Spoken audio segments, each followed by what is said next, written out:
अस्सलामुअलैकुम। तिलिस्मी किताब चौथा हिस्सा। जो ही केटी मकबरे के जालीदार दरवाजे के पास आई, उसने एक काली और एक भूरी बिल्ली को देखा कि पत्थर की जालियों के साथ लगी उसकी तरफ घूर रही हैं और बड़ी मोहब्बत से म्याऊं म्याऊं कर रही हैं। ये अंबर और थ्यूसोंग थे, जिन्होंने केटी की खुशबू फौरन महसूस कर ली थी और भागकर मकबरे की जाली के पास आ गए थे। मगर केटी को अंबर थ्यूसोंग की खुशबू नहीं आ रही थी। वो कैसे जान लेती कि ये बिल्लियां असल में अंबर और थ्यूसोंग हैं। फिर भी उसे दोनों बिल्लियां बड़ी अच्छी लगीं। केटी जाली के करीब चली गई और बिल्लियों के सर पर बारी बारी हाथ फेरने लगी। अंबर बिल्ली ने कहा, केटी मैं अंबर हूं, ये थ्यूसोंग है। मगर केटी के कानों में सिवाय म्याऊं म्याऊं के और कोई आवाज ना आई। थ्यूसोंग ने चिल्लाकर कहा, खुदा के लिए समझने की कोशिश करो केटी, मैं थ्यूसोंग हूं, ये अंबर है। हमें यहां से बाहर निकालो। हम अपने आप यहां से बाहर नहीं निकल सकते। हमारे सामने एक ऊंची दीवार खड़ी है। मगर केटी को दूसरी बिल्ली यानी थ्यूसोंग की भी म्याऊं म्याऊं ही सुनाई दी। केटी उठ खड़ी हुई। एक बार उसका जी चाहा कि मकबरे के अंदर दाखिल हो जाए, मगर उसे ख्याल आया कि कभी कभी तिलिस्म अपना असर जरूर दिखा देता है। इसलिए बेहतर यही है कि किसी मुसीबत में गिरफ्तार होने से जिस कदर बचा जा सकता है बचा जाए। चुनाचे केटी वापस बादशाह और शहजादी के पास आ गई। उसने शहजादी को बताया, मकबरे के अंदर 2 बिल्लियां रहती हैं। बादशाह फौरन बोला, जरूर वो इंसान हैं जो मकबरे में दाखिल होने के बाद बिल्ली बन गए हैं। अब वो क़यामत तक मकबरे से बाहर नहीं निकल सकेंगे। केटी मुस्कुरा कर रह गई। मारिया सीधी शाही महल में आ गई। उसे अभी तक कब्रिस्तान की मलका और उसकी मुर्दों की फौज की असल ताकत का राज मालूम नहीं हो सका था और वो उस तिलिस्मी राज की तलाश में थी। वो शाही महल और किले के कमरों और राहदारियों का चक्कर लगाने लगी। इसी तरह फिरते फिराते वो किले के नीचे भी पहुंच गई। किले के नीचे छोटे छोटे तारीक हुजरे बने हुए थे। ये सारे हुजरे खाली थे। मारिया कमरे में दाखिल हुई तो देखा कि वहां तख्त पर कोई चीज कपड़े से ढकी हुई पड़ी है। मारिया करीब आ गई। उसने कपड़े को हटाया तो उसका दिल ऐसे धड़क उठा जैसे अभी बंद हो जाएगा। उसकी आंखें फटी की फटी रह गईं। वह शीशे के एक बॉक्स में अंबर और थ्यूसोंग के कटे हुए सर देख रही थी। मारिया की आंखों में बेख्तियार आंसू आ गई। वह सोच भी नहीं सकती थी कि कभी वो अंबर और थ्यूसोंग के कटे हुए सर देखेगी। या खुदा, ये क्या माजरा हो गया है? क्या सचमुच ये अंबर और थ्यूसोंग के सर हैं? मारिया ने करीब होकर गौर से देखा। ये अंबर और थ्यूसोंग के सर ही थे। मारिया ने उन्हें शीशे के बॉक्स से बाहर निकाल लिया। अंबर और थ्यूसोंग के मुर्दा चेहरे जर्द पड़ गए थे और नाक सूजना शुरू हो गई थी। मारिया ने दोनों दोस्तों के सरों को उठाया और सीधी केटी के पास आ गई। केटी ने जब अंबर और थ्यूसोंग के सर देखे तो बेख्तियार रोना शुरू कर दिया। बादशाह और शहजादी भी परेशान हो गई। मारिया ने उन्हें बताया कि ये अंबर और थ्यूसोंग के सर हैं जो उनके भाई थे। बादशाह ने कहा, मैंने कैद में ही सुना था कि चांकी ने अपने 2 दुश्मनों के सर काटकर शहर के दरवाजे में लटका दिए हैं। हो सकता है वो यही दोनों हों। मुझे बहुत अफसोस है मारिया बेटी। चांकी एक गद्दार ही नहीं बल्कि जालिम जादूगरनी भी है। उससे निजात हासिल करना और उसे ठिकाने लगाना बड़ा मुश्किल काम है। मारिया ने पुख्ता आवाज में कहा, मैं उसे उसके अंजाम तक पहुंचाऊंगी। वो मुझसे बच नहीं सकेगी। केटी आंसू पहुंचते हुए बोली, मारिया बहन, क्या खबर थी कि अंबर और थ्यूसोंग भाई का ये अंजाम होगा? क्या मालूम था कि हमें एक दिन ऐसा भी देखना पड़ेगा? मारिया उदास आवाज में बोली, किस्मत में यही लिखा था केटी। अब रोने धोने से अंबर थ्यूसोंग वापस नहीं आ सकते। आओ, इनके सरों को इज्जत और वकार से यहां दफन कर देते हैं। काश हमें इनके धड़ भी मिल जाते। केटी, मारिया, बादशाह और शहजादी खो से निकलकर मकबरे के सामने आकर जमीन खोदने लगे। मकबरे की जाली से लगे अंबर और थ्यूसोंग बिल्लियों की शक्ल में उन्हें गड्ढा खोदते और अपने हम शक्लों के कटे हुए सरों को देखकर चीख चीख कर कह रहे थे, केटी, मारिया, ये हमारे नहीं, हमारे हमशक्लों के सर हैं। हम जिंदा हैं, हम जिंदा हैं, मगर बिल्लियों की शक्ल में जिंदा हैं। केटी ने बिल्लियों की तरफ देखकर कहा, बेचारी बिल्लियां भी अंबर थ्यूसोंग के गम में रो रही हैं। बादशाह ने कहा, इन्हें बिल्लियां मत कहो, ये जरूर कोई बदनसीब मुसाफिर हैं और फिर बिल्लियां बनकर हमेशा के लिए मकबरे में कैद हो गई हैं। मारिया और केटी ने बादशाह की बात की तरफ कोई तवज्जो न दी और गड्ढे खोदती रही। जब दोनों छोटे छोटे गड्ढे तैयार हो गए तो उन्होंने अंबर और थ्यूसोंग के सरों को बड़े एहतराम से भीगी आंखों के साथ गड्ढों में रख दिया। केटी ने मुंह दूसरी तरफ कर लिया। वो रो रही थी। मारिया ने हाथ उठाकर अल्लाह ताला से अंबर और थ्यूसोंग की मगफिरत के लिए दुआ मांगी और फिर गड्ढों में मिट्टी डालकर भर दिया और वहां छोटी छोटी 2 कब्रें बना दी। अंबर और थ्यूसोंग ये सारा ड्रामा मकबरे की जाली से लगे देख रहे थे, मगर वो खुद बिल्ली की शक्ल में थे और बाहर भी नहीं निकल सकते थे। वो चीख चीख कर कह रहे थे कि हम अंबर थ्यूसोंग हैं, हम अंबर थ्यूसोंग हैं। मारिया ने बिल्लियों की तरफ देखा और बोली, बेचारी बिल्लियों को भी अंबर थ्यूसोंग की मौत का सदमा हुआ है। नाक को जब पता चलेगा तो उसे किस कदर दुख होगा। नकली अंबर और थ्यूसोंग के सरों को कब्रों में दफन करने के बाद मारिया ने केटी को बादशाह और शहजादी के पास ही छोड़ा और ये कहकर शाही महल की तरफ परवास कर गई कि वो जालिम चांकी को तबाह करके ही दम लेगी और उसके तिलिस्म का राज मालूम करके ही वापस आएगी। केटी कुछ देर अंबर और थ्यूसोंग की कब्रों पर बैठी आंसू बहाती रही। फिर बादशाह और शहजादी उसे तसल्ली और हौसला देते हुए अपने साथ वापस खो में ले गए। अंबर और थ्यूसोंग जाली से लगे ये सब कुछ देखते रहे। थ्यूसोंग बोला, जब केटी और मारिया को पता चलेगा कि हम जिंदा हैं तो उन्हें कितनी खुशी होगी। अंबर ने कहा, जब तक हम यहाँ से इंसान बनकर निकलेंगे तभी उन्हें पता चल सकेगा। अभी तो हमारा अपना कुछ पता नहीं कि क्या अंजाम होने वाला है। थ्यूसोंग कहने लगा, हमें यहाँ से निकलने की एक और कोशिश करनी चाहिए। अंबर ने कहा, 1000 बार कोशिश कर चुके हैं, अब नई कोशिश करने से क्या होगा। दोनों बिल्ली की जुबान में गुफ्तगू कर रहे थे। उन्होंने एक बार फिर पूरी ताकत से मकबरे के दरवाजे से बाहर कूदने की कोशिश की, मगर वो खुले मकबरे की नजर न आने वाली दीवार से टकरा कर रह गए। थ्यूसोंग बोला, ये जादू की दीवार है, इसका हमारे पास कोई इलाज नहीं है। काश उस वक्त केटी या मारिया को हमारा पता चल जाता, वो जरूर इस दीवार को हमारे रास्ते से हटाने की कोशिश करती। अंबर ने कहा, अब तो खुदा ही हमारी मदद करेगा तो हम यहाँ से बाहर निकल सकेंगे इंसानी शक्ल में। थ्यूसोंग कहने लगा, इस वक्त बाहर निकल जाते तो बहुत अच्छा मौका था। केटी और मारिया भी यहाँ मौजूद हैं। ये दोनों यहाँ से चली गईं तो फिर ना जाने कब और कहाँ मुलाकात हो। इसी तरह बातें करते दोनों दोस्त बिल्ली की शक्लों में मकबरे की जाली के साथ लगे अपनी छोटी कब्रों को तकते रहे। दूसरी तरफ मारिया एक बार फिर शाही महल में पहुंच गई। कब्रिस्तान की मलका चांकी उस वक्त शाही ख्वाबगाह में सोने की तैयारियां कर रही थी, क्योंकि शाम होने वाली थी। नागसाम की शक्ल में चांकी की खोपड़ी में उसी तरह सिमटा हुआ बेबसी की हालत में बैठा था। इतना उसे एहसास हो गया था कि बाहर खास गड़बड़ हो चुकी है, मगर यह उसे मालूम नहीं था कि केटी और मारिया वहां पहुंच गई हैं और अंबर और थ्यूसोंग बिल्लियों की शक्ल में मकबरे में कैद होकर रह गए हैं। ना उसकी खुशबू चांकी की खोपड़ी से बाहर जा रही थी और ना किसी की खुशबू बाहर से अंदर आ रही थी। अचानक एक मुर्दा ढांचा मलका की ख्वाबगाह में दाखिल हुआ और घबराई हुई आवाज में बोला, मलका, गजब हो गया, केटी आपकी कब्र से गायब हो गई है। नाग ने यह जुमला सुना तो समझ गया कि उसके साथी इस इलाके में पहुंच गए हैं। मलका चांकी ने यह सुना तो उसके हाथों के तोते उड़ गए। गजबनाक होकर चिल्लाई, वहां जो पहरेदार थे वो कहाँ मर गए थे। मुर्दा ढांचा बोला, मलका सलामत, वो तो वहीं मौजूद थे, मगर किसी ने केटी को बाहर निकलते नहीं देखा। तो फिर उसे वहां से कौन ले गया। मलका ने गुस्से में कहा, क्या वो कोई भूत थी, क्या उसे कोई बदरू उठाकर ले गई है। अचानक चांकी को उस बदरू यानी मारिया का ख्याल आ गया, जिसने बादशाह और उसकी बेटी को महल से फरार कराया था और खुद चांकी को सुतून के साथ बांध दिया था। वो समझ गई कि यह उसी बदरू का कारनामा होगा। जल्दी से अपने खास लाल कपड़े पहने, बालों को बिखेरा और बोली, मेरे साथ कब्रिस्तान चलो। महल से बाहर निकलते ही मलका चांकी हवा में उड़ने लगी और सीधी कब्रिस्तान में पहुंच गई। वहां देखा कि उसकी कब्र खाली पड़ी थी, केटी उसमें नहीं थी। कब्रिस्तान की मलका का पारा चढ़ गया। उसने पहरेदार मुर्दा ढांचों को बुलाकर उन पर तलवार से ऐसा वार किया कि दोनों ढांचों की हड्डियां टूट फूट कर बिखर गईं। दूसरे मुर्दों के ढांचे खौफ से कांपने लगे। चांकी ने चीख कर कहा, पथरीली किताब के आखिरी लफ्ज के नुक्ते के नीचे जो खास तहखाना है उसके चिराग की हिफाजत करो। अगर रूह वहां तक पहुंच गई और उसने चिराग को गुल कर दिया तो ये सारा तिलिस्म खत्म हो जाएगा। फौरन 4 मुर्दों के ढांचे नुक्ते के नीचे वाले तहखाने की तरफ दौड़ गए। दूसरे मुर्दा ढांचों को चांकी ने हुक्म दिया कि वो इर्द गिर्द के इलाके में फैल जाएं और केटी जहां भी छुपी हुई हो उसे पकड़कर इस कब्र में लाकर डाल दें। 4 मुर्दा ढांचे केटी की तलाश में निकल खड़े हुए। उस वक्त मारिया शाही महल में फिर रही थी। उसे कुछ पता न चल सका कि मलका चांकी कहाँ चली गई है। शाम का अंधेरा फैलने लगा। मारिया महल से बाहर निकलकर पत्थर की किताब वाले खुफिया कब्रिस्तान की तरफ चल पड़ी। वो शाम के अंधेरे में उड़ती चली जा रही थी कि उसे एक जगह कोई शय चमकती हुई नजर आई। मारिया गोता लगाकर नीचे आ गई। क्या देखती है कि वो मुर्दा ढांचे एक कुएं के पास जमीन पर बैठी हैं। ये उनकी हड्डियां अंधेरे में चमक रही थीं। मारिया उनके करीब आकर उनकी बातें सुनने लगी। एक ढांचा दूसरे ढांचे से कह रहा था, केटी का मिलना दुश्वार है, आखिर हम उसे कहाँ तलाश करें।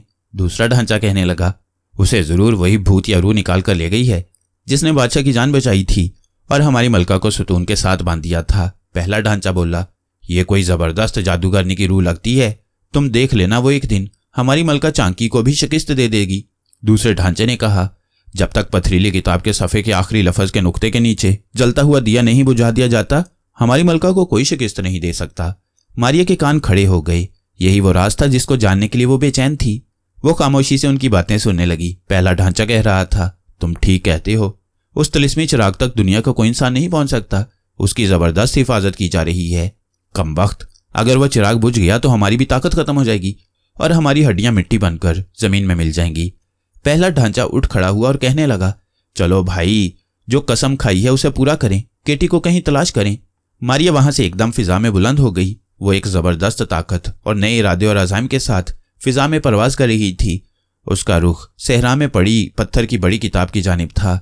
देखते देखते वो किताब के वर्क के सहन में उतर आई। उसने देखा कि किताब के दोनों सफ़ों पर पत्थर के बड़े बड़े अजनबी जुबान के लफ्ज किताब की शक्ल में तराशे हुए थे। वो किताब के वर्क पर चलती हुई आखिरी लफ्ज पर आकर रुक गई। उस लफ्ज के नीचे एक गोल नुक्ता पड़ा हुआ था। ये लफ्ज एक गोल पत्थर था जो छोटी सी चट्टान के बराबर था। मारिया ने झुक कर देखा। उस नुक्ते की चट्टान के नीचे एक तंग सा रास्ता अंदर जाता था। मारिया को अंदर जाने से कोई नहीं रोक सकता था। वो तंग रास्ते में से गुजरी तो देखा कि वहां अंदर की जानिब 4 मुर्दा ढांचे तलवारें लिए पहरा दे रहे थे, मगर वो मारिया को ना देख सकते थे। मारिया खामोशी से जमीन पर बेआवाज कदम रखती सुरंग में आगे चल पड़ी। सुरंग में हर 10 कदम के बाद 4 मुर्दा ढांचे तलवारें लिए पहरा दे रहे थे। मारिया समझ गई कि चूंकि इस जगह चांकी के तमाम तिलिस्म का राज मौजूद है, इसलिए इसकी इतनी जबरदस्त हिफाजत की जा रही है। मारिया सुरंग में चलती गई। सुरंग एक छोटे से हुजरे में जाकर खत्म हो गई। मारिया ने देखा कि हुजरे में एक चबूतरे में एक पीतल का चिराग जल रहा था। उसके इर्द गिर्द 6 मुर्दा ढांचे तलवारें लिए पहरा दे रहे थे। किसी को मारिया के हुजरे में दाखिल होने की खबर न हो सकी। वो अपनी अपनी जगहों पर खड़े रहे। मारिया आहिस्ता से कदम उठाती पीतल के तिलिस्मी चिराग के पास चली आई। उसने झुककर चिराग को देखा। शायद चिराग को मारिया की मौजूदगी का एहसास हो गया था। चिराग की लौ अचानक कांपने लगी। चिराग को कांपते देखकर मुर्दा ढांचे घबराकर चिराग के पास आई। ये क्या बात है? इसकी लौ क्यों लरजने लगी है? पहले तो ऐसा कभी नहीं हुआ। मलका को खबर करो, मलका को खबर करो। वो एक दूसरे से चिल्ला चिल्लाकर बातें करने लगे। 2 ढांचे सुरंग की तरफ दौड़ पड़े, मगर मारिया उन्हें ज्यादा मोहलत नहीं देना चाहती थी। पहले ही वो लोगों पर काफी जुल्म सितम कर चुके थे। मारिया ने जोर से फूंक मारी। चिराग बुझ गया। चिराग के बुझते ही वहां चीखें बुलंद होने लगीं। मुर्दा ढांचे एकदम गिरे और गिरते ही उनकी हड्डियां मिट्टी में मिल गईं। एक धमाके से हुजरे की छत बैठ गई। मारिया मलबे में से उभर कर बाहर निकल आई। क्या देखती है कि पत्थर की किताब के सारे लफ्ज उखड़ उखड़ कर गिर रहे हैं और किताब ऐसे हिल रही है जैसे जलजला आ गया हो। सारे अल्फाज अपने वर्क पर से उखड़ कर रेजा रेजा होकर बिखर गई। बाहर जो मुर्दा ढांचे पहरा दे रहे थे वो भी मिट्टी के साथ मिट्टी बन गई। मारिया ने फिजा में उड़ान भरी और तेजी से शाही महल की तरफ उड़ने लगी। वो ये देखना चाहती थी कि कब्रिस्तान की मलका चांकी पर इसका क्या असर हुआ है। वो महल में दाखिल हुई तो उसे वहां एक औरत के चीखने चिल्लाने की आवाजें सुनाई दी। ये औरत जालिम मलका चांकी के सिवा और कोई नहीं हो सकती थी। जिस वक्त मारिया ने तिलिस्मी चिराग को फूंक मारकर बुझाया, उस वक्त मलका चांकी कब्रिस्तान से वापस शाही महल में आकर परेशानी के आलम में पलंग पर लेटी पहलू बदल रही थी। 2 मुर्दा ढांचे उसके दरवाजे पर पहरा दे रहे थे। जो ही तिलिस्मी चिराग बुझा, मलका चांकी के तन बदन में जैसे आग सी लग गई। वो दीवानों की तरह अपने कपड़े नोचने और चीखने चिल्लाने लगी। पहरेदार मुर्दा ढांचे वहीं गिरकर मिट्टी बन गए। किले में जो मुर्दा ढांचों की फौज जमा थी वो भी मिट्टी बनकर जमीन पर बिखर गई। चांकी कमरे में वहशत भरी चीखें निकालती इधर उधर दौड़ने लगी। उसकी खोपड़ी में बैठा नाग समझ गया कि कोई इनकलाब आ गया है। नाग के जिस्म में अचानक ताकत आ गई थी। उसने चांकी की खोपड़ी में हिलना शुरू कर दिया। उसके हिलने से चांकी के दिमाग में हलचल सी पैदा हो गई। जब मारिया उसके कमरे में दाखिल हुई तो मलका चांकी का बुरा हाल था। बाल बिखरे हुए थे, कपड़े फटे हुए थे, आंखें बाहर को उबल आई थीं और वो वावेला करते हुए अपने चेहरे को दोनों हाथों से पीट रही थी। फिर वो कमरे में से बाहर की तरफ दौड़ी। बाहर आते ही वो घोड़े पर सवार हुई और कब्रिस्तान की तरफ दौड़ पड़ी। चूंकि उसका तिलिस्म खत्म हो चुका था, इसलिए चांकी अब हवा में उड़ नहीं सकती थी। बाकी के तिलिस्म खत्म होने में सिर्फ चंद मिनट ही बाकी रह गए थे। चांकी घोड़े को अंधाधुंध दौड़ा रही थी। सहरा में रात का अंधेरा फैल गया था। मारिया उसके ऊपर परवाज कर रही थी। सहरा में जब चांकी उस जगह पहुंची जहां पहले उसकी तिलिस्मी किताब खुली पड़ी थी, तो ये देखकर उसके होश उड़ गए कि किताब रेत का ढेर बन चुकी है। चांकी एक जगह मलबे के नीचे सुरंग में दाखिल हो गई। मारिया उसके पीछे पीछे थी। चांकी चुड़ैलों की तरह शोर मचाती अपने कपड़ों को फाड़ती सुरंग में भागी जा रही थी। जब वो जमीन के नीचे अपने कब्रिस्तान में पहुंची तो उसने भागकर अपनी कब्र में छलांग लगा दी। ये वही कब्र थी जिसमें उसने केटी को फेंकवाया था। कब्र में गिरते ही चांकी का जिस्म हड्डियों में तब्दील हो गया। मारिया कब्र के ऊपर से देख रही थी। चांकी के जिस्म पर से उसका गोश्त गल सड़कर मिट्टी बन गया। उसका चेहरा भी बिगड़ गया। फिर चेहरे का गोश्त उड़ गया, सर के बाल गायब हो गए। इसके बाद हड्डियां मिट्टी बन गईं और सिर्फ खोपड़ी बाकी रह गई। उसकी खोपड़ी में आंखों की जगह 2 सुराख बन गए थे। अचानक मारिया को नाक की तेज खुशबू आई मारिया ने चिल्लाकर कहा, नाग भैया क्या तुम यहाँ मौजूद हो? मारिया ने देखा कि चांकी की खोपड़ी की आंखों के एक सुराख में से नाग सांप की शक्ल में रेंगता हुआ बाहर निकल रहा है। मारिया खुशी से उछल पड़ी। नाग कब्र से बाहर आ गया। उसे भी मारिया की तेज खुशबू आ रही थी। आज से कुछ अरसा पहले जब तक नाग की आंखों में बूटी के सुरमे का असर था तो वो मारिया को गैबी हालत में भी देख लिया करता था, मगर आहिस्ता आहिस्ता उस सुरमे का असर खत्म हो गया था और अब नाग भी मारिया को नहीं देख सकता था। उसने मारिया से कहा, मारिया तुम मेरे पास खैरियत से हो ना? हाँ नाग भैया मैं बिल्कुल खैरियत से हूँ, मगर तुम इस बदबख्त चुड़ैल की खोपड़ी में कैसे कैद हो गई थी? नाग ने कहा, इस मनहूस कब्रिस्तान से बाहर निकलो, तुम्हें सारी दास्तान सुनाऊंगा। वो दोनों कब्रिस्तान की सुरंग से निकलकर बाहर खुले सहरा में आ गए। उनके बाहर निकलते ही एक जबरदस्त जल्जले का झटका महसूस हुआ और सुरंग भी बंद हो गई। अब वहां सिवाय रेत के टीले के और कुछ नहीं था। नाग और मारिया सहरा में एक जगह बैठ गए। मारिया अभी उसे अंबर और थ्यूसोंग की मौत के बारे में कुछ बताना नहीं चाहती थी। चुनाचे मारिया ने नाग से पूछा कि उसके साथ क्या गुजरी। नाग ने शुरू से आखिर तक अपनी सारी कहानी बयान कर डाली। फिर उसने केटी, अंबर और थ्यूसोंग के बारे में पूछा कि कुछ उनका पता चला कि वो कहाँ हैं। मारिया ने कहा, केटी तो सहरा में एक जगह मौजूद है, मैं उसे खुद इस मुल्क के बादशाह और उसकी बेटी के पास छोड़कर आई हूँ, लेकिन अंबर और थ्यूसोंग। इतना कहकर मारिया चुप हो गई। नाग को फिक्र हुई। उसने पूछा, तुम एकदम चुप क्यों हो गई? मारिया खैरियत तो है? मारिया फूट फूट कर रोने लगी। मारिया की रोने की आवाज़ नाग जिंदगी में पहली बार सुन रहा था। उसे बेहद हैरानी हुई कि मारिया क्यों रो रही है। उसने डरते डरते पूछा, मारिया खुदा के लिए मुझे जल्दी बताओ कि क्या हो गया है। मारिया ने आंसुओं भरी आवाज़ में नाग को साफ साफ बता दिया कि चांकी के हुक्म से और उसके तिलिस्म की वजह से अंबर और थ्यूसोंग के सर काट दिए गए थे, जिनको उसने केटी के साथ मिलकर सहरा में मकबरे के पास दफन भी कर दिया है। नाग पहले तो बुत बनकर रह गया। उसे यकीन नहीं आ रहा था कि अंबर भी मर सकता है। उसने बेख्तियार कहा, नहीं नहीं मारिया, ऐसा कभी नहीं हो सकता। अंबर अभी नहीं मर सकता, थ्यूसोंग भी अभी नहीं मर सकता। मारिया ने कहा, मैंने और केटी ने खुद दोनों के कटे हुए सर दफन किए हैं। यकीन करो नाग, ये सदमा अब हमें किसी न किसी तरह बर्दाश्त करना ही होगा। अंबर और थ्यूसोंग अब इस दुनिया में नहीं हैं, लेकिन नाग का दिल कह रहा था कि अंबर और थ्यूसोंग जिंदा हैं। उसे यकीन नहीं आ रहा था कि वो दोनों मर चुके हैं। उसने कुछ सोचते हुए मारिया से कहा, मुझे याद आ रहा है मारिया कि मैं मलका चांकी की खोपड़ी में कैद था, तो मैंने महल में किसी को ये कहते सुना था कि शहर के दरवाजे पर जिन लोगों के सर काटकर लटकाए गए हैं उनकी शक्लों जैसे दो आदमी शहर में दाखिल हो गए हैं। इस पर मलका चांकी ने सटपटाकर कहा था कि ये कैसे हो सकता है? अंबर थ्यूसोंग की गर्दनें काट दी गई हैं। ये उनके हमशक्ल कौन हैं? जरूर ये कोई जादूगर हैं। उनको पकड़कर मेरे सामने पेश करो। मगर फिर ये लोग उन आदमियों को जिनकी शक्लें अंबर थ्यूसोंग से मिलती थीं पकड़ ना सके थे। इसलिए मेरा दिल कहता है कि वो जो दो आदमी शहर में दाखिल हुए थे वो असली अंबर और थ्यूसोंग थे। मारिया ने कहा, तो फिर जिनकी गर्दनें काटी गई थी वो कौन थे? नाग बोला, यही मुअम्मा अब हमें हल करना है, लेकिन मेरा दिल गवाही दे रहा है कि अंबर थ्यूसोंग जिंदा हैं।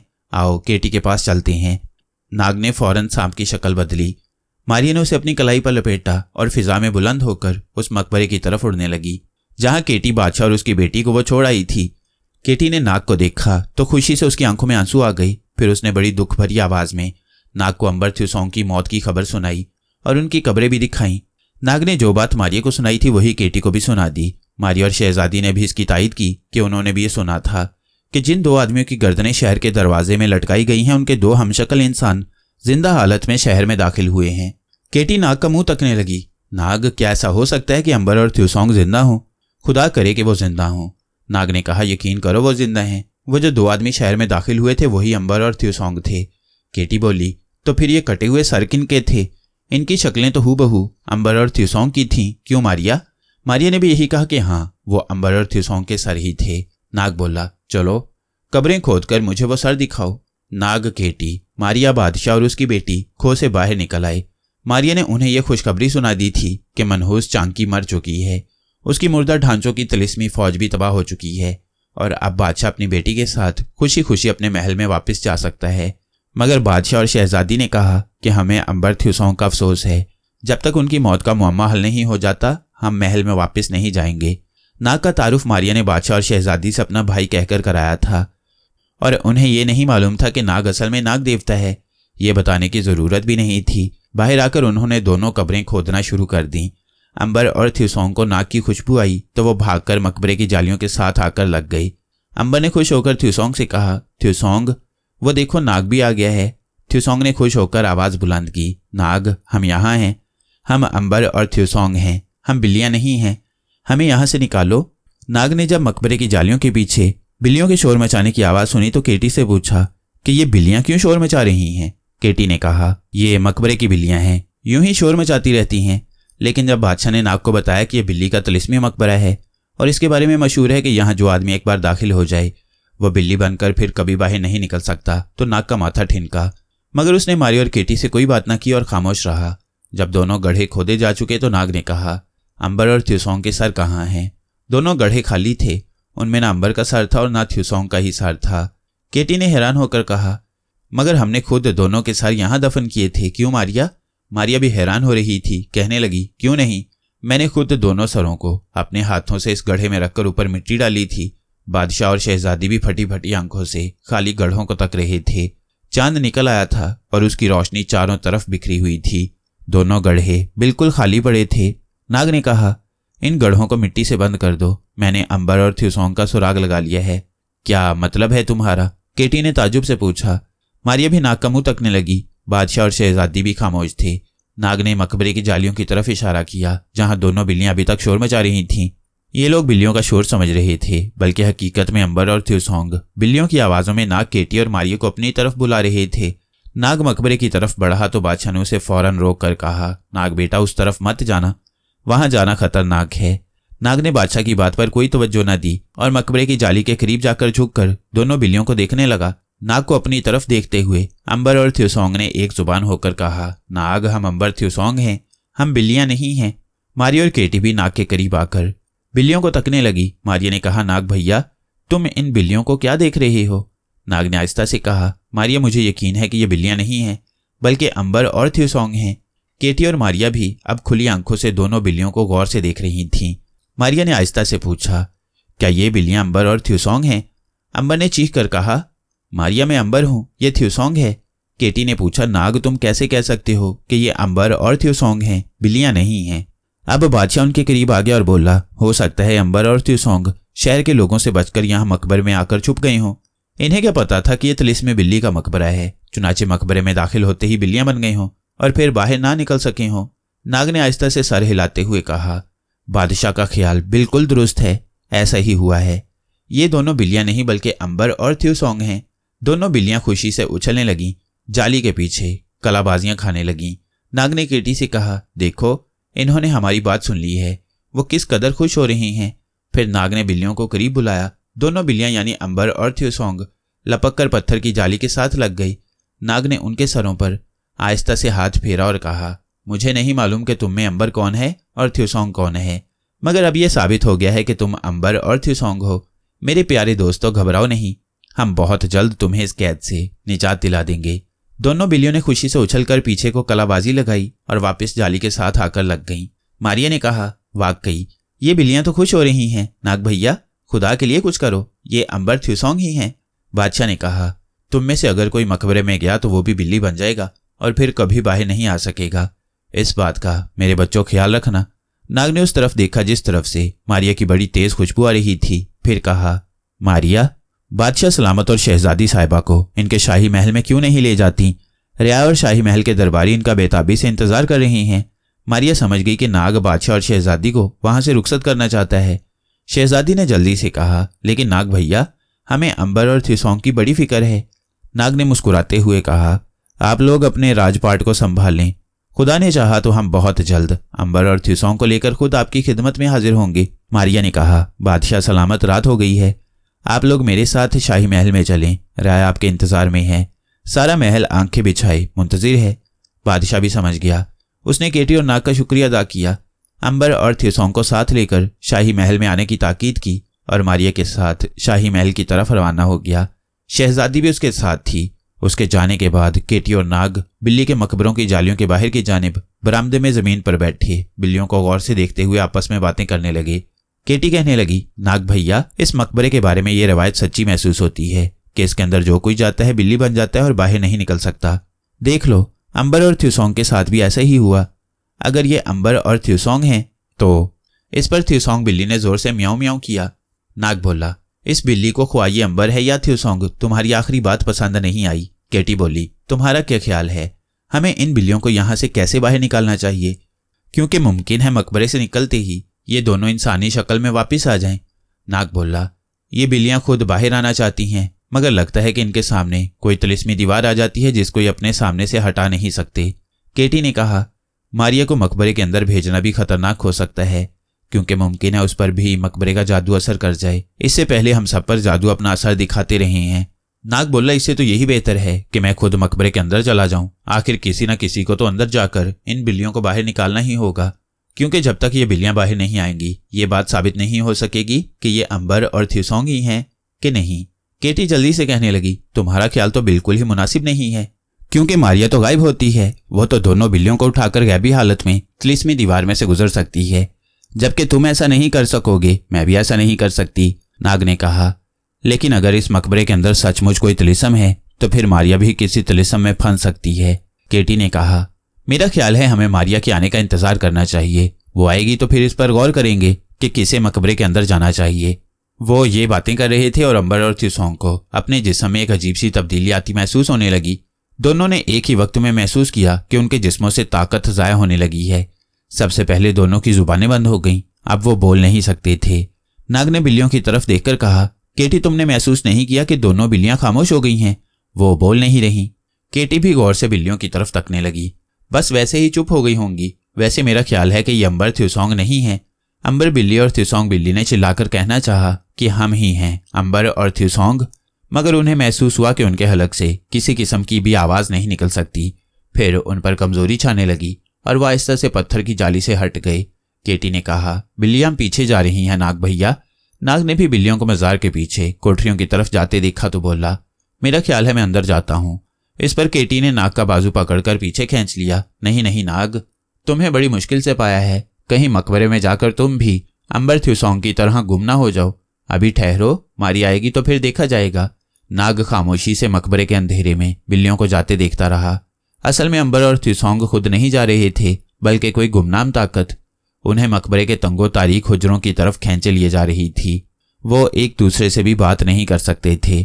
थोड़ी देर बाद वो एक दूसरे को पहचान भी नहीं सकते थे। अंबर भूल गया कि उसके साथ बिल्ली की शक्ल में थ्यूसोंग है और थ्यूसोंग भूल गया कि उसके साथ बिल्ली की शक्ल में अंबर है। जब वो मकबरे के पीछे भूल भलैयों में आ गए तो एक दूसरे से जुदा हो गई।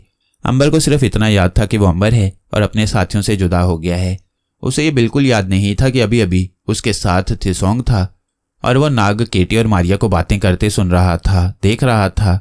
ये सब कुछ इस तिलिस्मी बिल्ली के मकबरे के तिलिस्म की वजह से हो रहा था। थ्यूसोंग भूल भलैयों में जिस रास्ते पर गया उधर इत्तेफाक से चांदी का एक तख्त बिछा हुआ था।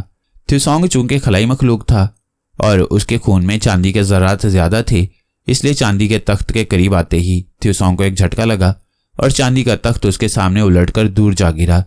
ये थ्यूसोंग के जिस्म से निकलने वाली खलाई शुआ की वजह से हुआ था। थ्यूसोंग पर से तिलिस्म का असर एकदम खत्म हो गया और उसकी ताकत वापस आ गई। उसकी इंसानी शक्ल भी वापस आ गई। इंसानी शक्ल में आते ही थ्यूसोंग ने अंबर की तलाश शुरू कर दी। उसने सोचा कि केटी, नाग और मारिया तो मकबरे के बाहर बैठे ही हैं। पहले अंबर को यहाँ से निकालने का इंतजाम करना चाहिए, वरना खुदा जाने ये तिलिस्म उसे कहाँ से कहाँ ले जाए।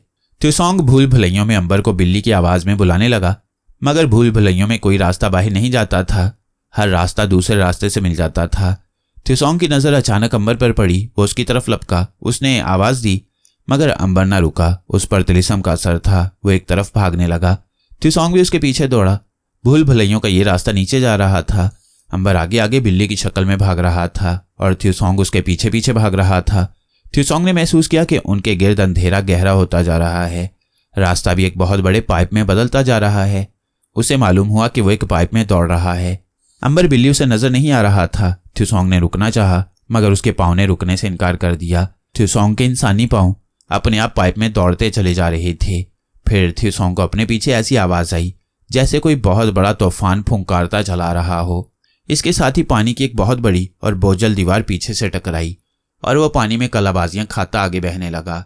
थ्यूसोंग और अंबर को उस पाइप के अंदर छोड़कर हम वापस केटी, मारी और नाग की तरफ आते हैं। केटी और नाग देख रहे थे कि दोनों बिल्लियां मकबरे के अंधेरे हुजरों की तरफ कहीं चली गई हैं। वो बेचैनी से मारिया का इंतजार कर रहे थे। इतने में उन्हें मारिया की खुशबू महसूस हुई तो नाग ने पूछा, मारिया तुम आ गई? मारिया ने कहा, हाँ मैं आ गई हूँ। क्यों, खैरियत तो है? केटी और नाग ने मारिया को बताया कि दोनों बिल्लियां अंबर और थ्यूसोंग ही हैं। नाग बोला, मैं मकबरे के अंदर जाना चाहता हूँ। मारिया ने कहा, नहीं, तुम नहीं जाओगे, मैं जाऊंगी। और इससे पहले कि केटी और नाग उसे रोकते, मारिया मकबरे के अंदर दाखिल हो चुकी थी। उसे कोई पकड़ भी नहीं सकता था। मकबरे के अंदर जाते ही मारिया की आवाज आई, मैं मकबरे के अंदर हूँ, अभी वापस आ जाऊंगी। मारिया मकबरे की नीम रोशन फिजा में चारों तरफ घूम गई। एक हुजरे को उसने देखा, भूल भुलैयों को भी देखा, वहां भी उसे बिल्लियां कहीं नजर ना आईं। मारिया को अपने ऊपर किसी तिलिस्म का असर भी महसूस नहीं हो रहा था। वो मकबरे से वापस आ गई। बाहर आकर उसने केटी और नाग से कहा, मैं सारे मकबरे को देख आई हूं, अंदर कोई बिल्ली नहीं है। नाग ने पहला सवाल यह किया कि तुम पर किसी जादू का असर तो नहीं हुआ? क्या तुम्हें यकीन है कि तुम बिल्ली नहीं बन चुकी हो? मारिया ने अपने जिस्म पर हाथ फेरकर अच्छी तरह से देखा कि वो औरत ही है, बिल्ली नहीं है। कहने लगी, हरगिज नहीं, मैं औरत ही हूं, बिल्ली बिल्कुल नहीं बनी। केटी ने पूछा, बिल्लियां कहाँ जा सकती हैं? हमने खुद उन्हें अंदर हुजरों की तरफ जाते देखा था। मारिया ने कहा, मैं तो हर जगह उन्हें देखा ही हूं, तुम खुद अंदर जाकर देख लो। मेरा ख्याल है मकबरे में कोई तिलिस्म वगैरह नहीं है। नाग बोला, नहीं, हमें यह खतरा मोल नहीं लेना चाहिए। अगर तुमने देख लिया है कि बिल्लियां अंदर नहीं हैं, तो वो यहां से जा चुकी होंगी। हो सकता है ये बिल्लियां अंबर थ्यूसोंग ना हो। अगर वो अंबर थ्यूसोंग होती तो मकबरे से कभी ना जाती। केटी बोली, मैं तो पहले ही कहती थी कि ये बिल्लियां ही अंबर थ्यूसोंग नहीं हैं। आओ, अब हम किसी दूसरे शहर चलकर अंबर और थ्यूसोंग को तलाश करते हैं। मारिया कहने लगी, मकबरे में उनकी खुशबू भी नहीं आ रही थी। मुझे तो अब यकीन हो गया कि वो बिल्लियां कोई चुड़ैल या भूत प्रेत थीं। अंबर थ्यूसोंग होती तो यहां अपनी जगह से कभी ना हिलती। नाग अपने आप को यकीन न दिला सका, फिर भी उसे ख्याल आया कि वाकई अगर ये बिल्लियां अंबर और थ्यूसोंग होती तो अपने आप वहां से ना जाती। वह मकबरे से हटकर दीवारों में आकर बैठ गई। अंबर और थ्यूसोंग की बातें करने लगे। केटी ने कहा, यह बात तो तय है कि अंबर थ्यूसोंग जिंदा हैं। जिनके सर काटे गए थे वो अंबर थ्यूसोंग नहीं थे। किसी ताकत ने ऐन वक्त पर उनकी मदद की और उनकी जगह उनके हमशक्ल भेज दिए। इसके बाद खुद अंबर थ्यूसोंग शहर में दाखिल हो गए और लोग डरकर इधर उधर भागे। मलका के हुक्म से उन्हें पकड़ने के लिए सिपाही दौड़े तो वो इस शहर से ही निकल गई। भला उन्हें बिल्लियां बनने की क्या जरूरत थी? और फिर अगर मकबरे में तिलिस्म की हकीकत होती तो मारिया ना बिल्ली बन जाती। इन बातों से वो इसी नतीजे पर पहुंचे कि थ्यूसोंग और अंबर ना सिर्फ जिंदा हैं बल्कि बिल्लियां भी नहीं थे और वह जरूर किसी दूसरे शहर की तरफ निकल गई हैं। नाग बोला, ये बड़ी अच्छी बात है कि हम तीन साथी आपस में मिल गए हैं। खुदा ने चाहा तो हम अंबर और थ्यूसोंग को भी तलाश करके अपने साथ मिला लेंगे। मारिया बोली, अब क्या ख्याल है, हमें यहाँ से किस शहर की तरफ कूच करना होगा? केटी ने कहा, क्या मालूम कि इस शहर के आसपास कौन कौन से शहर आबाद हैं। मेरा ख्याल है हमें मगरिब की तरफ निकल जाना चाहिए। यकीनन थ्यूसोंग और अंबर भी उसी तरफ गए होंगे। नाग कहने लगा, तो फिर हमें इसी वक्त अपना सफर शुरू कर देना चाहिए, क्योंकि हमें आराम की तो जरूरत ही नहीं। क्या ख्याल है? मारिया और केटी ने भी नाग की राय को पसंद किया और वो उसी वक्त उठे और दरख्तों से निकलकर मगरिब की तरफ सहरा में चलने लगे। नाग, मारिया और केटी को तो हम इसी सहरा में छोड़ते हैं और अब वापस चलकर थ्यूसोंग और अंबर की खबर लेते हैं कि उन पर क्या गुजर चुकी है। अब ऐसा हुआ कि जिस पाइप में से थ्यूसोंग इंसानी शक्ल में पानी के जबरदस्त तूफान के साथ लुढ़कता जा रहा था, वो आगे जाकर एक बहुत बड़े दरिया में जाकर मिल गया। ये दरिया एक पहाड़ के अंदर ही अंदर बहता था। ये पहाड़ नहीं था बल्कि एक पहाड़ी सिलसिला था। दरिया इन पहाड़ों के नीचे से बहता चला गया था। अंबर भी उसी दरिया में बिल्ली की शक्ल में बहता चला जा रहा था। अगर थ्यूसोंग खलाई मखलूक ना होता और चांदी के तख्त की वजह से उसके खून के जरों में कीमियाई तब्दीली ना होती तो थ्यूसोंग भी बिल्ली ही की शक्ल में रहता।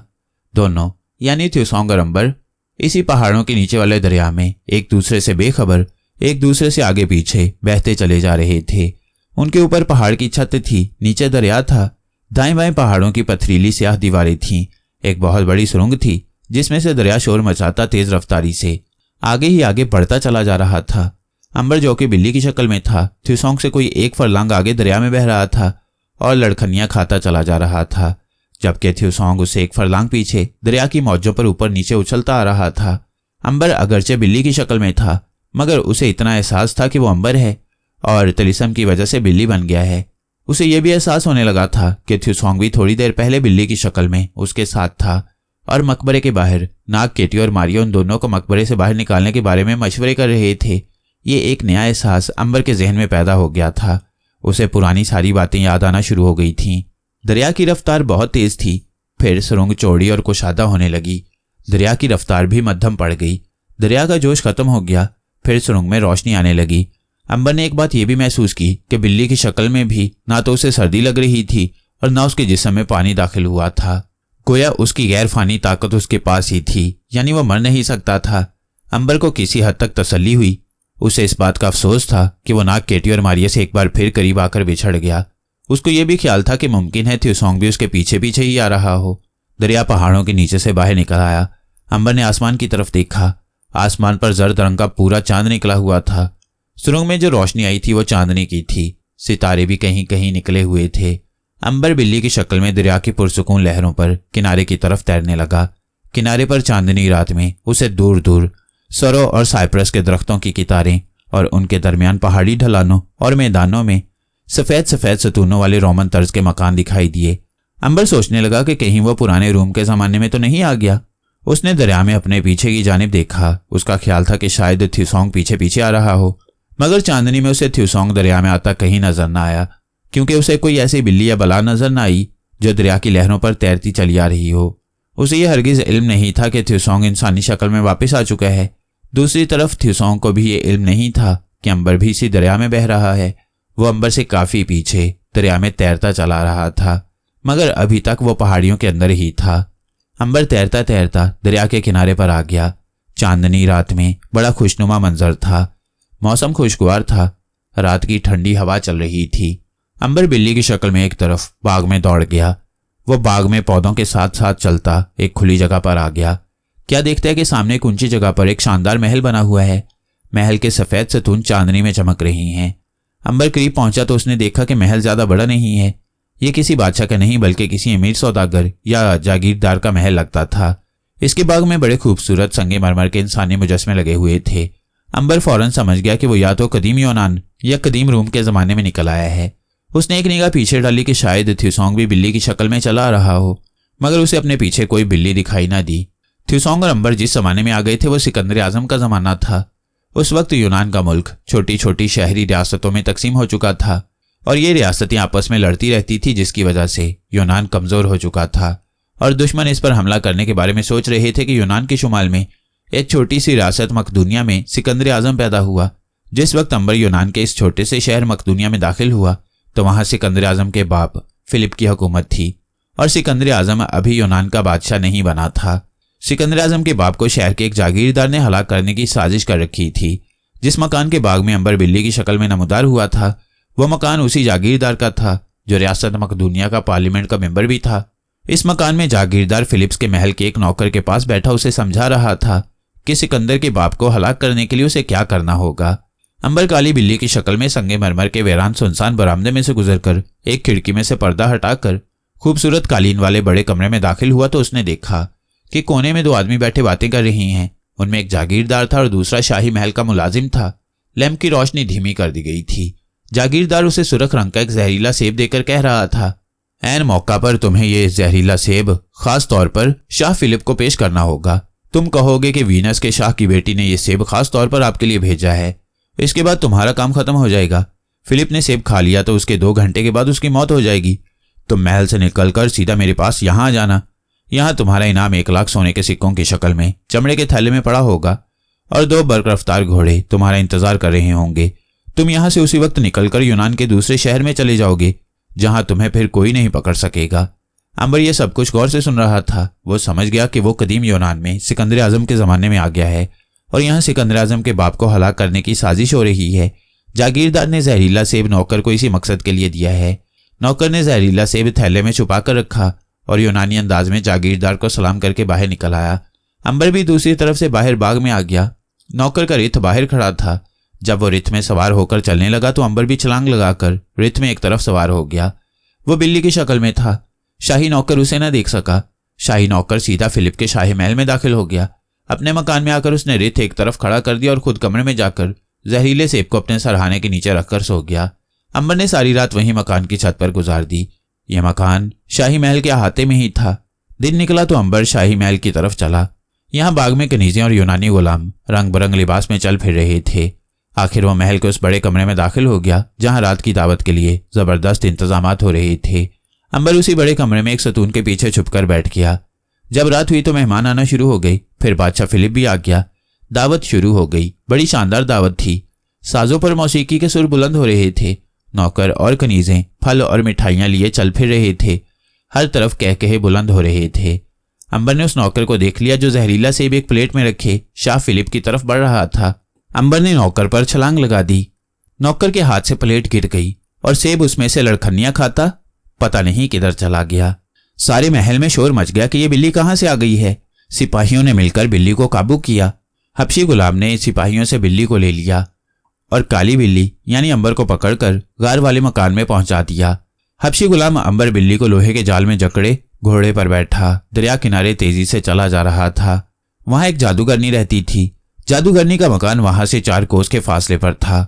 हबशी ने अंबर बिल्ली को गार के अंदर वाले तारीक मकान में ले जाकर लोहे के एक पिंजरे में बंद कर दिया।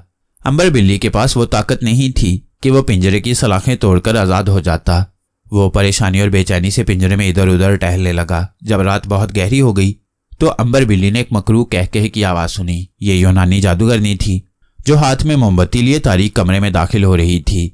मोमबत्ती की रोशनी में उसका लंबा नाक और छोटी छोटी आंखें और खुले बाल और हाथी जैसे कान बड़े ही भयानक लग रहे थे। वो मोमबत्ती लेकर अंबर के पिंजरे के पास आई। झुककर बिल्ली को गौर से देखा। ये जादूगरनी इतनी माहिर जादूगरनी नहीं थी कि इसे पता चल जाता कि यह काली बिल्ली असल में आदमी है। वो तो बिल्लियों और गिद्धों और उल्लुओं पर अमल करके उनसे दौलत हासिल करने की कोशिश करती थी या पैसे लेकर उनसे लोगों को कत्ल करवाती थी। उसने अंबर बिल्ली की तरफ देखकर एक कहका लगाया और बोली, तुम बड़ी अक्लमंद बिल्ली हो, मुझे तुम्हारी ही जरूरत थी। मैं तुम पर ऐसा अमल करूंगी कि तुम मेरी गुलाम बन जाओगी। मैं तुम्हें जो कहूंगी तुम वही करोगी। जिसको कहूंगी उसी को जाकर रात के वक्त हलाक कर डालोगी। और जादूगरनी कह लगाती कोने की तरफ गई। मोमबत्ती मेज पर रखती और अंगीठी में आग जलाकर उसमें कोई सफूफ डाला जिससे धुआं उठने लगा। कमरा धुएं से भर गया। जादूगरनी के मंत्र पढ़ने की सदा बुलंद होने लगी। अंबर को महसूस हुआ कि कोई उसका गला दबा रहा है। उसने अपने आप को संभालने की बहुत कोशिश की मगर वो बेहोश हो गया। इससे आगे क्या हुआ ये जानिए सीरीज की अगली कहानी में।